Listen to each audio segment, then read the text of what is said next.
The Melancholy Death of Oyster Boy by Tim Burton.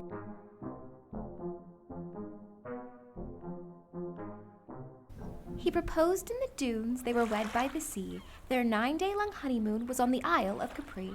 For their supper they had one spectacular dish, a simmering stew of mollusk and fish. And while he savored the broth, her bride's heart made a wish. That wish did come true, she gave birth to a baby. But was this little one human? Well, maybe. 10 fingers, 10 toes, he had plumbing and sight. He could hear, he could feel, but normal, not quite. She railed at the doctor. He cannot be mine. He smells of the ocean, of seaweed and brine. You should count yourself lucky, for only last week I treated a girl with 3 ears and a beak. That your son is half oyster, you cannot blame me. Have you considered, by chance, a small home by the sea?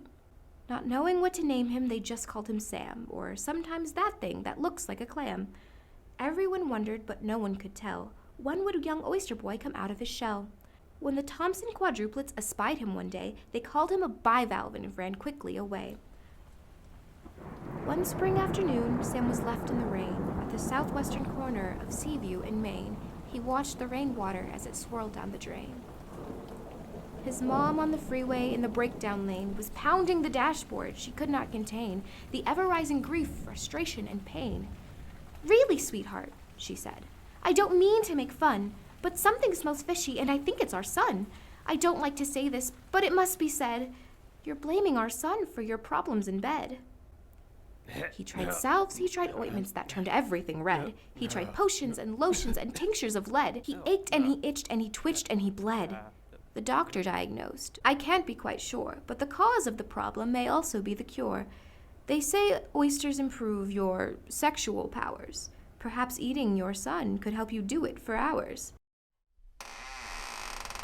He came on the tiptoe, he came on the sly, sweat on his forehead and on his lips a lie.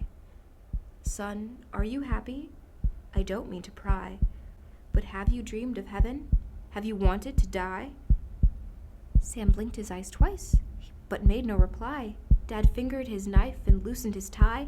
As he picked up his son, and Sam dripped on his coat. With the shell to his lips, Sam slipped down his throat.